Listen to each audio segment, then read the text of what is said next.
এবং আমার সামনে এত নেতৃবৃন্দ তাদের কথা বলতে ইচ্ছে করে, কিন্তু অনেক সময় লাগবে। আমাদের সাবেক ছাত্রনেতা মামুন যে বক্তব্য রাখলো, সেও সাবেক ছাত্রনেতা। সাবেক ছাত্রনেতা সবাই এখানে আমি ডাক দল করার সুযোগ পেয়েছিলাম, তো তার জন্য ছাত্র রাজনীতি আমি বেশি দিন করতে পারিনি।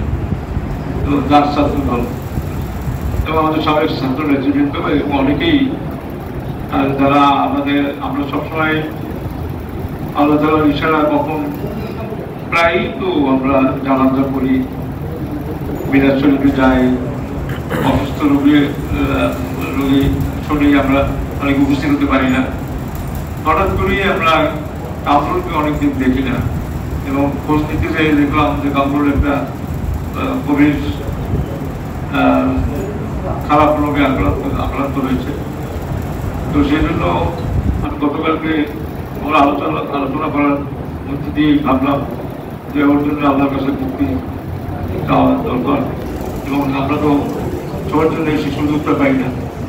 তো সেগুলো আমরা ঠিক করে ফেললাম গতকাল রাতে যে আমরা আমাদের কাছের লোক একসময় এত ডেডিকেটেড, এবং সবচেয়ে কি কামরুলকে অনেকে দেখেন নেয় যাতে সেদিন সে মিছিলে ছিল এবং স্লোগান দিত বা অনেকদিন যেমন চুপ করে বসে আছে। হয়তো আমরা জানি যে চুপ করে বসে না, সে চুপ করে বসে থাকে। আমরা যতবার জিয়াউর রহমানের মৃত্যুবার্ষিকী হয়েছে, কামরুলের পার্টিসিপেশন ছিল। আমার গরু কেনা, খিচুড়ি করা, অন্যান্য কাজে পিছনে সামনে আসে না, পিছন থেকে সাহায্য চলিত করছে। এবং আমরা আসলে সবাই একটু আবেগাপ্লুত যে আমরা কামরুলকে এইরকম ঘটনাগুলো আমরা সবাই জানি না, কারণ রোগের ব্যাপার তো হয়তো তার দেখে আমরা হাঁটতেছে, চলতেছে, খেলতেছে, কিন্তু তার একটা গভীর রোগে আক্রান্ত হয়েছে। এবং আমরা আজকে আল্লাহর কাছে ব্যবস্থা আমরা কি রকম করে আল্লাহ একমাত্র যিনি হায়াত ও দিন দৌলত দেন। এজন্য আমরা আল্লাহর কাছে মহিলাম সাহেবের মাধ্যমে আল্লাহর কাছে তার রোগ মুক্তি কামনা করব। আমাদের দেশপতি বেগম খালেদা জিয়া, তিনি লন্ডনে চিকিৎসায় গিয়েছেন, আমরা শুনেছি। এখন তিনি যে বিদেশে চিকিৎসা নেওয়ার জন্য তাকে কত কত মানে আমাদের আহ্বান জানানো হয়েছে, কত দোয়া, কত সবকিছু মিলে আমি মনে করি আল্লাহ ইশারা ছাড়া পৃথিবীতে কোনো ঘটনা ঘটে না। আপনারা আমার চোখের নিমেষে আমরা বিরোধ দেখি। আসলে আমি বলি, আল্লাহ তুমি এই যে পতিত সরকারকে তুমি যে অবস্থা করেছো, হ্যাঁ, তারা যে অন্যায় অত্যাচার করেছে, আয়নার ঘর মধ্যে দুঃশাসন তারা করেছে, আল্লাহ গাজায় কি তুমি কেন করো না? গাজায় কেন দরকার? আমাদের গাজায় দরকার। এবং আমি সমস্ত মোনাজাতে সমস্ত জায়গায় আমাদের গাজাবাসীর কথা তুলে ধরতে হবে, কারণ আমরা আমাদের চোখের সামনে দেখছি, আমরা কিছু করতে পারছি না।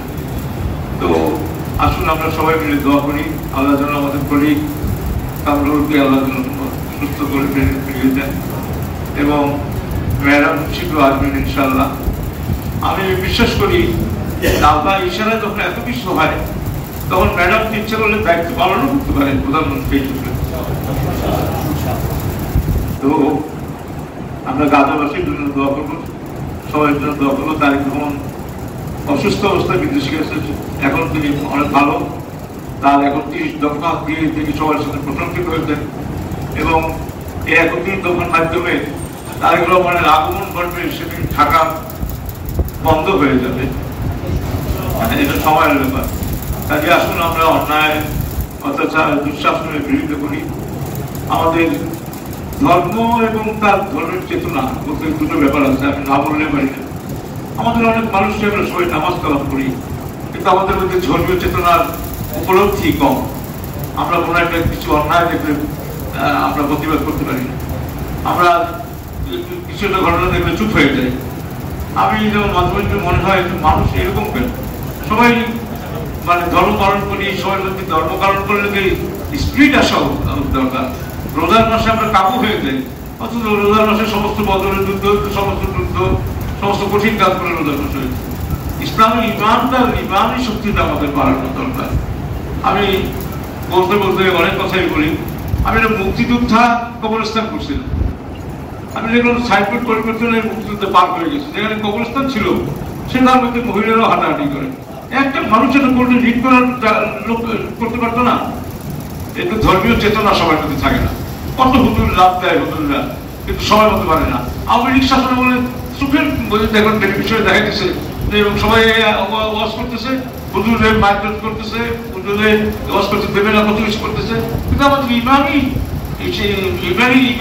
চেতনা আমাদের দুর্বল হয়ে গেছে। নামাজ পড়ি অথচ আল্লাহ বলছে নাকি আপনি খালি কান্নাকাটি করবেন, নবী করিম সাল্লাল্লাহু আলাইহি ওয়াসাল্লাম যুদ্ধ করা লাগে? কাজে আমাদের ইমানি চেতনা হওয়া দরকার মুসলমানদের মধ্যে। আমরা তো এখান থেকে অনেক দূরে আছি, কিছু করতে পারবো না। আমাদের এখান থেকে দোয়া করাটাই আমাদের এছাড়া আমরা অনেক দূরে আছি। তারপরেও শোনা যায় বাংলাদেশের সেদিন আমি দেখলাম যে বাংলাদেশের একটা ছেলে রুশ বাহিনীতে যুদ্ধ করতে যায় মারা গেছে। প্যালেস্টাইনেও বাংলাদেশের লোক অনেক গেছে আগে, কিন্তু এবার অবস্থা তো সেরকম নাই। আমরা সবার জন্য দোয়া করি আপনার মুক্তির দেশটা দিবে এবং খালেদা জিয়া তারেক রহমানের প্রত্যাবর্তন এবং আমাদের গাজাবাসীর জন্য সবাই দোয়া, আল্লাহ যেন আল্লাহ হেফাজত করেন।